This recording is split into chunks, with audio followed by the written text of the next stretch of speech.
Natural science will in time incorporate into itself the science of man. Just as the science of man will incorporate into itself natural science, there will be one science. The writer must earn money in order to be able to live and to write, but he must by no means live and write for the purpose of making money. Capital is money, capital is commodities. By virtue of it being value, it has acquired the occult ability to add value to itself. It brings forth living offspring, or, at the least, lays golden eggs. A specter is haunting Europe, the specter of communism. Art is always and everywhere the secret confession, and at the same time, the immortal movement of its time.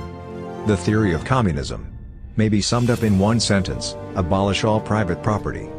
Religion is the impotence of the human mind to deal with occurrences it cannot understand. The only antidote to mental suffering is physical pain. Anyone who knows anything of history knows that great social changes are impossible without feminine upheaval.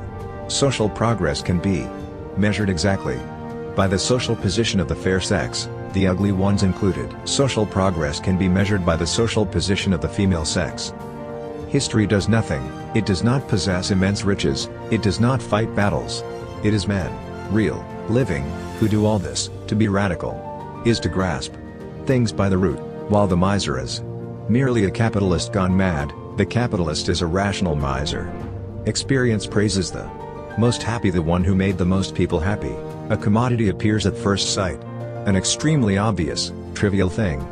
But its analysis brings out that it is a very strange thing, abounding in metaphysical subtleties and theological niceties. On a level plane, simple mounds look like hills, and the insipid flatness of our present bourgeoisie is to be measured by the altitude of its great intellects. Religion is the sigh of the oppressed creature, the heart of a heartless world and the soul of soulless conditions. It is the opium of the people, from each according to his abilities, to each according to his needs. In a higher phase of communist society, only then can the narrow horizon of bourgeois right be fully left behind and society inscribe on its banners, from each according to his ability, to each according to his needs. Necessity is blind until it becomes conscious. Freedom is the consciousness of necessity. Religion is the opium of the masses. The rich will do anything for the poor but get off their backs.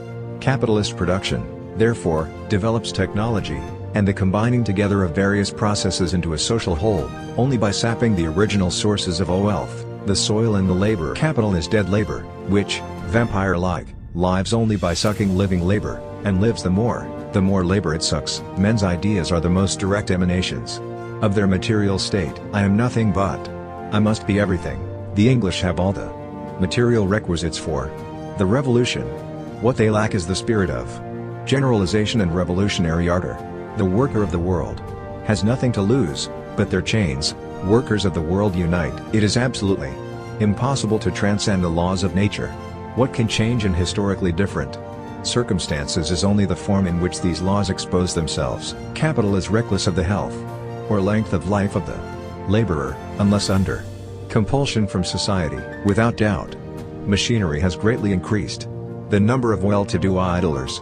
Landlords, like all other men, love to reap where they never sowed. Sell a man a fish, he eats for a day. Teach a man how to fish, you ruin a wonderful business opportunity.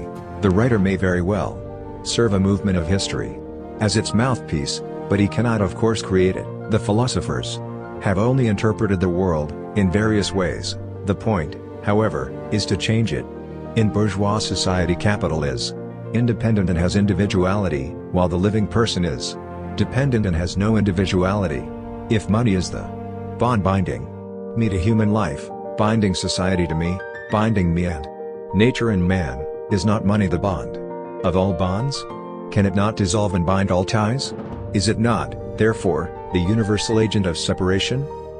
For the bureaucrat, the world is a mere object to be manipulated by him. Democracy is the road to socialism. The product of mental labor, science, always stands far below its value, because the labor time necessary to reproduce it has no relation at all to the labor time required for its original production. Society does not consist of individuals, but expresses the sum of interrelations, the relations within which these individuals the country that is more developed industrially only shows, to the less developed, the image of its own future. The meaning of peace is the absence of opposition to socialism. The worker of the world has nothing to lose but their chains. Workers of the world unite. The first requisite for the happiness of the people is the abolition of religion. The history of all previous societies has been the history of class struggles. Men make their own history, but not in circumstances of their own choosing. Nothing can have value without being an object of utility.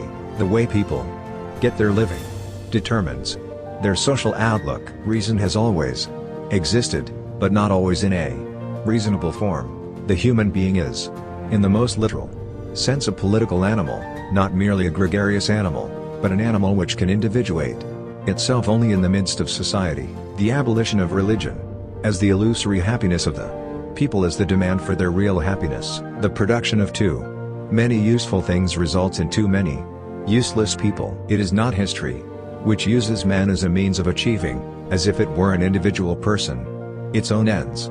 History is nothing but the activity of men in pursuit of their ends.